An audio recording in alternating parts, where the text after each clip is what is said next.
खुदावन के मीठे और प्यारे नाम में आप सबों को मेरा सलाम कबूल हो। और मैं खुदावन का शुक्र करता हूं कि एक लंबे समय के बाद आज आपके साथ फिर इस यूट्यूब पे परमेश्वर के वचन को बांटने का मौका मिला। और सचमुच में ये वचन जो है हमारे लिए एक जीवन है और इसमें होकर हम आगे बढ़ते हैं। परमेश्वर वचन कहता है कि इंसान केवल रोटी से ही नहीं लेकिन परमेश्वर के मुख के निकले हुए हर वचन से जिंदा रहता है, और सच में उसमें हमें जीवन भी मिलता है। मेरे अजीज़ों, आइए हम इस वचन की तरफ चलें जो आज परमेश्वर ने मुझे आपके लिए और मेरे लिए दिया है। उससे पहले हम प्रार्थना करें। पिता परमेश्वर, मैं आपका धन्यवाद करता हूँ और आपसे प्रार्थना करता हूँ, ये वचन आपका है प्रभु। इसके भेदों को आप ही हम पे जाहिर करते हैं। होने दे मैं अपने आप से कुछ ना बोलूँ, बल्कि तू मुझ में हो कि हम सब से बात कर, और ये वचन हम सबों के लिए एक आशीष का कारण ठहरे। आपकी सहायता के लिए मैं आपको धन्यवाद करता हूँ प्रभु यीशु मसीह के नाम से, आमीन।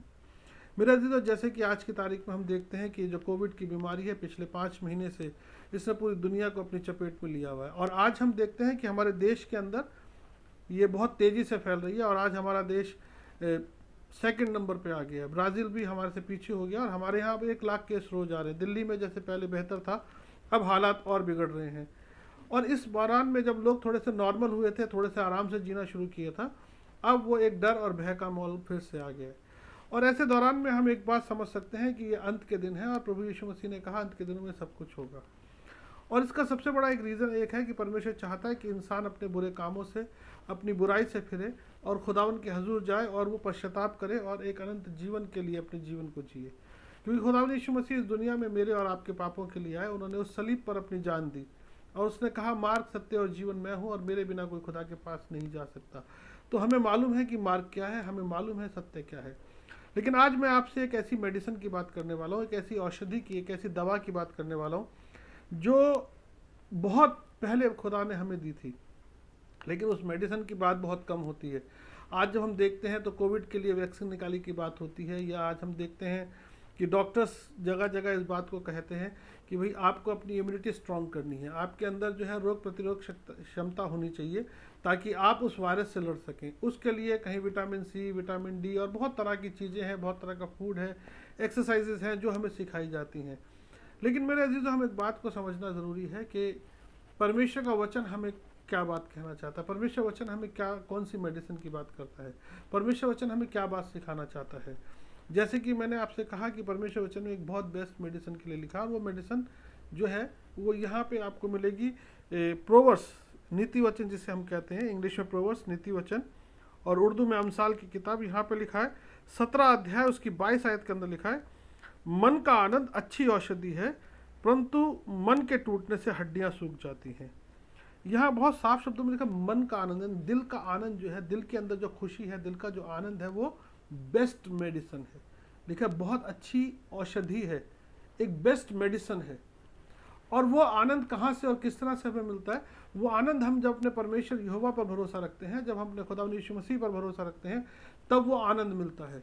जो इंसान इस बात को समझ लेता है कि परमेश्वर जो कुछ कर रहा है हमारे जीवन में परफेक्ट कर रहा है, परमेश्वर की योजना के आगे जब हम अपने सिर को झुका देते हैं और हम इस बात को लेकर चलते हैं कि खुदावन ने हमें इस बात का हिदायत की है कि उसने हमें पैदा किया। पहली इंपॉर्टेंट चीज़ मुझे और आपको याद रखना है कि खुदावन ने मुझे और आपको बनाया है। हम और आप खुदावन की बनाई हुई रचना है, हम उसकी सृष्टि हैं। हम उसने अपने हाथों से हमें रचा है।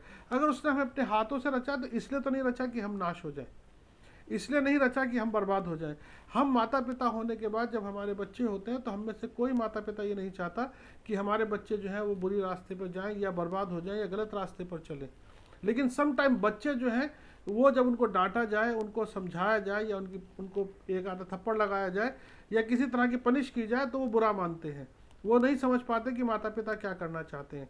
लेकिन वचन हमें इस बात को सिखाता है कि लिखा है कि खुदा जिससे प्यार करता है उसे डांटता है और जिसे बेटा बना तो उसे मारता भी है। क्यों? इसलिए लिखा है क्योंकि परमेश्वर की योजनाओं के तहत हमें चलना है। अगर हम परमेश्वर की योजना के तहत उसके अंदर हो जाए तो हमारे जीवन के अंदर आनंद आ जाएगा। जैसे कि वचन कहता है, अगर आप देखें, बहुत फेमस, बचपन से हम जबूर पढ़ते आए हैं, भजन संहिता जिसे कहते हैं, साम 23, वहाँ लिखा खुदावन मेरा चरवाहा है ना, प्रभु मेरा चरवाहा है, मुझे कोई घटी ना होगी। जिस दिन हम अपने जीवन का चरवाहा, जिस दिन हम अपने जीवन का रक्षक, जिस दिन अपने जीवन का सब कुछ हम उसको मान लेते हैं, उस दिन हम एक बात को देखते हैं कि हमारा जीवन जो है वो आनंद से भर जाता है। अगर हम देखें नेहमा की किताब, अगर हम पढ़ते तो नेहमा जो था उसके बारे में जब हम पढ़ते हैं तो वो एक बहुत छोटा सा इंसान था, राजा का साकी था, उसका पैमाना बनाया करता था।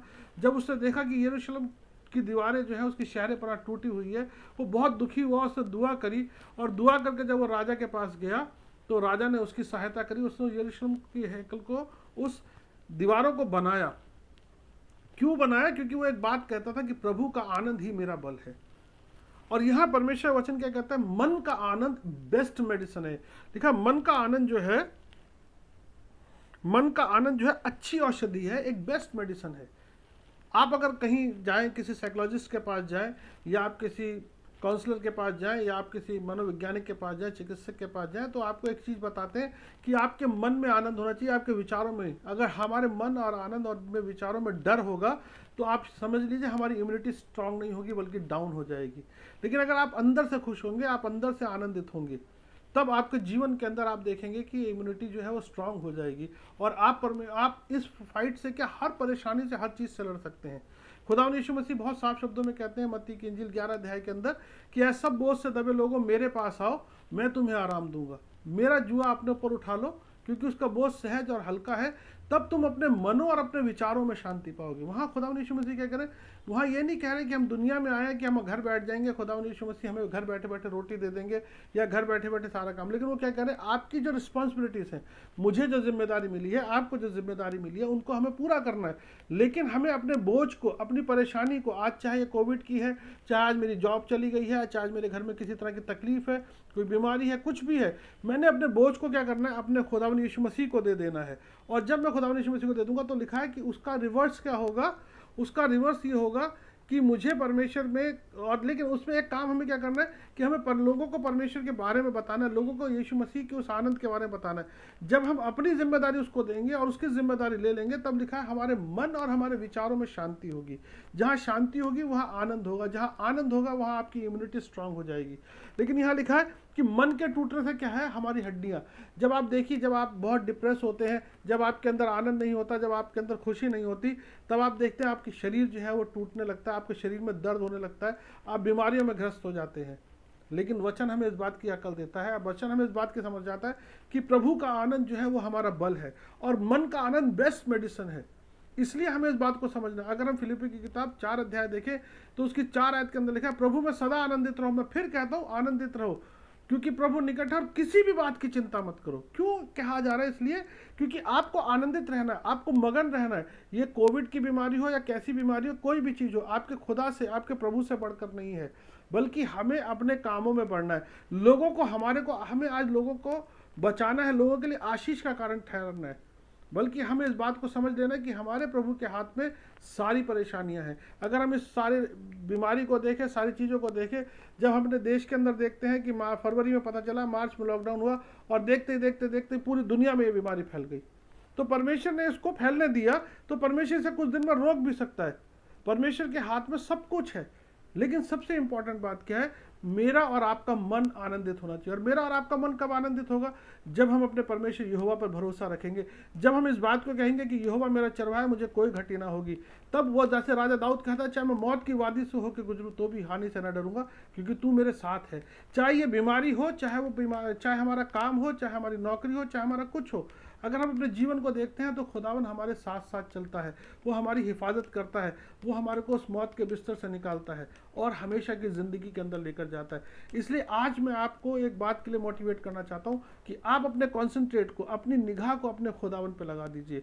आप उसको देखिए, क्योंकि उसने वायदा किया, किसी और ने वायदा नहीं किया।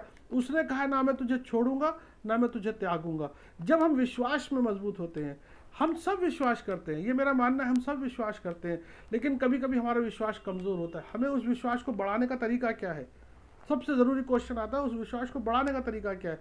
आज हम देखते हैं, हम चारों तरफ एक सोशल मीडिया में घुस जाते हैं, हम इधर उधर चलते हैं। आप फ़ोन चलाइए, सोशल मीडिया में रहिए, दुनिया की खबर रखिए, लेकिन सबसे इंपॉर्टेंट टाइम आप अपने जीवन में कम से कम आधा घंटा, 1 घंटा परमेश्वर के वचन में लगाइए। क्यों कह रहा हूँ मैं आपको ये बात? क्योंकि वचन क्या कहता है? वहाँ रोमियो किताब 10 अध्याय पढ़ते तो लिखा है, विश्वास सुनने से और सुनना मसीह के वचन से होता है। जब हम मसीह के वचन को सुनते हैं, जब हम मसीह के वायदों को सुनते हैं, जब हम अपने जीवन में उसके कामों को सुनते हैं, जब हम लोगों की गवाहियों को सुनते हैं, तो हमारा विश्वास इंक्रीज होता है। और जब विश्वास इंक्रीज होता है तो हम इस बीमारी को, इस परेशानी को, इस तकलीफों को क्या कहते हैं कि आए बीमारी या तकलीफ हमसे दूर हो, क्यों दूर हो? क्योंकि हम जानते हैं कि हमारा खुदावन हमारी तरफ है। जब हमारा खुदा हमारी तरफ है तो हमें किसी तरह का डर, किसी तरह की तकलीफ नहीं होनी चाहिए। अगर हम देखते हैं रोमियो 8:31 में लिखा है, if God with us who can against us, अगर परमेश्वर मेरी ओर है तो मेरे अगेंस्ट कौन होगा। लेकिन 32 आयत को देखें तो वहां लिखा है, जो अपने निज पुत्र को दे सकता है उसके साथ हमें सब कुछ क्यों नहीं देगा।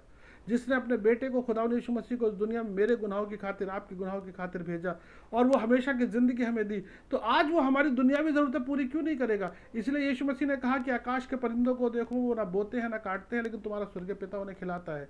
जंगली शोषण के पौधों को देखो, जो कपड़े वो पहनते हैं, सुलेमान भी वो कपड़े नहीं पहन सकता। इसलिए पहले परमेश्वर के राज्य की खोज करें, उसके पास पहुंचे तो लिखा ये चीजें तुम्हें यूं ही मिल जाएंगी। तो मेरे अजीजों, आज मैं आपको एक बात कहना चाहता हूं कि परमेश्वर ने आपको और मुझे एक बेस्ट मेडिसिन दी है। वो बेस्ट मेडिसिन हमें कैसे मिलती है? अपने परमेश्वर यहोवा पे भरोसा रखने के कारण। खाली कहना ही नहीं है कि यहोवा मेरा चरवाहा है, हमें मानना है कि वो हमारे जीवन का रखवाला है, वो हमारे जीवन का चरवाहा है, और फिर हम आनंदित रहते हैं। और जब हम आनंदित रहते हैं तो हमारा हृदय आनंदित होता है, तो हमारे विचार आनंदित होते हैं, तो हमारे जीवन से हर तरह का डर दूर हो जाता है। तो आज मैं आपको और अपने आप को मोटिवेट करना चाहता हूँ एक बात से, कि हम इस बात पर विश्वास रखें कि ये जो दुनिया के अंदर परेशानी है, या जो आज हमारे जीवन में परेशानी है, या किसी भी तरह की तकलीफ है, ये प्रभु के हाथ में है। ये प्रभु से बड़ी नहीं, प्रभु के लिए छोटी है, लेकिन हमें अपने प्रभु पर भरोसा रखना है, उस पर कॉन्सेंट्रेट करना है, उसके साथ चलना है, तब हम उस हमेशा की ज़िंदगी को पाएंगे। खुदावन करे कि आपके जीवन में प्रभु का आनंद हो, खुदावन करे कि आपके जीवन में परमेश्वर की आशीष हो, और आप खुदावन पर भरोसा करके आगे बढ़ने वाले हों। खुदावन आप सबों को बरकत दे। आइए दुआ मांगे। पिता परमेश्वर, मैं आपका धन्यवाद करता हूँ आपके तमाम आशीषों बरकतों के लिए।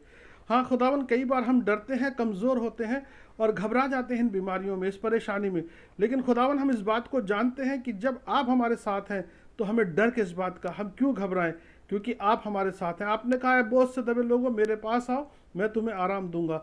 हाँ खुदावन, आज मैं अपने आप को और अपने तमाम इन अजीज सुनने वालों को आपके पास लेकर आता हूँ और आपसे दुआ करता हूँ खुदावन हमारे बोझ को दूर करें।